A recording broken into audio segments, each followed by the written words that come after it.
it was really true here because they just weren't reliant on anything other than themselves, and the community would all get together and raise, hogs and meats and stuff, and they would share.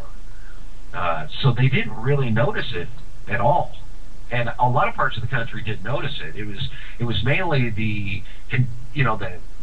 most populated areas that did. Now, I've suggested that maybe it's just because I'm paranoid, but it seems like I've been legislated out of more businesses than most people have been in. And I came up with this idea for Liberty Village some 7 or 8 years ago. Put it in their magazines, talking about low-cost housing, because we don't really need 2,000 square feet to live pretty comfortably, No, most of the time, it's just more to clean, and nobody needs that huge living room, and then you got to heat the place, you got to have lights for the place. And we're no different, okay? I'll kind of start back a little bit. We lived out in the country. We moved from the suburbs to the country and lived there for years, practicing being self-sufficient, but we were still kind of wrapped up into the corporate world, jobs and etc. And our house was 2,000 square feet. And one day we just woke up and says, what the heck are we doing? This is just stupid. And so when we came to southeast Oklahoma, we took the old barn and took the old house, and we stripped the old house and converted the old barn into our cabin. And we did it all by ourselves. We cut the timber out in the woods for our poles, etc. And so our place is maybe at the very most 800 square feet. That's, I live in a 36-foot trailer, and part of that's the garage for my Harley. So I'm really comfortable here. I mean, I've lived in 5,000 square foot houses before, and kind of a nightmare. You talk about dusting. Yeah. Well, see, at our place, it's at the most 800 square feet, and there's 3 of us. But we're never really inside much. We have 2 acres of garden area that we have to maintain. We have rabbits and chickens and such. And so we're outside a tremendous amount of time, and we don't even have appliances. Our kitchen is actually outside, and on the side of our cabin is our pots and pans, and we have our cooking area, and we have a stone oven, so we don't actually have appliances like modern people today. We don't even have a washer and dryer. We use a washboard and hang them up on the clothesline. And so we're actually living this lifestyle. We don't just teach it, but we're actually living it. And it's funny because people say, well, one thing or another, because I'll mention something, and they'll say, well, the pioneers didn't have that. And it's like, no, you're missing the point. We're the new pioneers. We're not Amish. I would love to be where the Amish is. Absolutely. No technology. You have oil lamps, etc. But it does take a little bit of time to set things up. For stuff like that. We do have a fridge because we haven't dug the root cellar. It all takes time, and there's only so many hours in the day. Now, but we're working on it. What I've said, anytime a communist regime takes over a country, whether it's the South Africa, whether it's Russia, they go after 3 classes of people. They go after farmers first. And farmers are still being murdered in South Africa and Zimbabwe. So why wouldn't they, and if the cities close down, you're going to have gangs of people wandering around the countryside looking for food. Maybe.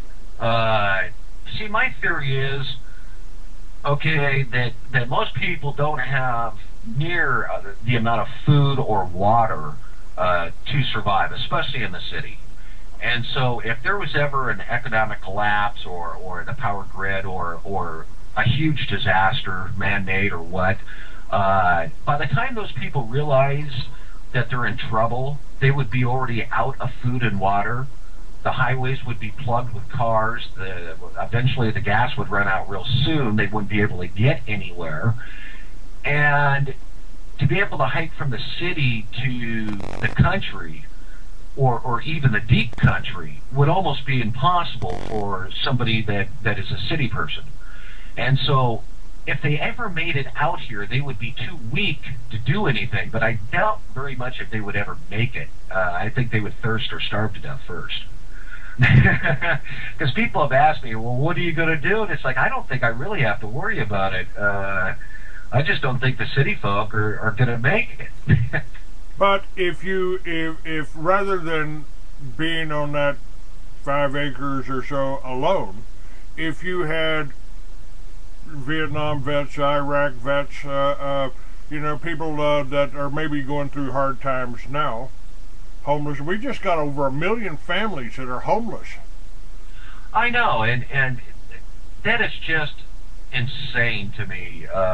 Just like how many people actually starve to death or have malnutrition in America alone just baffles me. 9 to 10 million during the Depression, and in the Soviet Union, the communist-controlled Soviet Union, there were 50 million starved to death. 10 million in the Ukraine alone, and Ukraine is like starving to death in Kansas.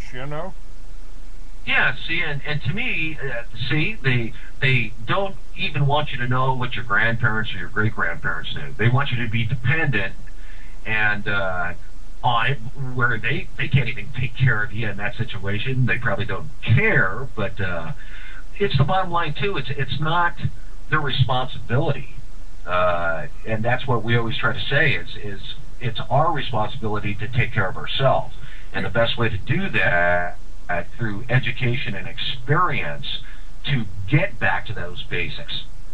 It doesn't take much to do it. Almost everything in the economy now was either made from oil or required oil to manufacture and to operate it. So as the price of oil went up, so did the price of everything else. And this rise was referred to as stagflation. That's stagnant incomes combined with price inflation.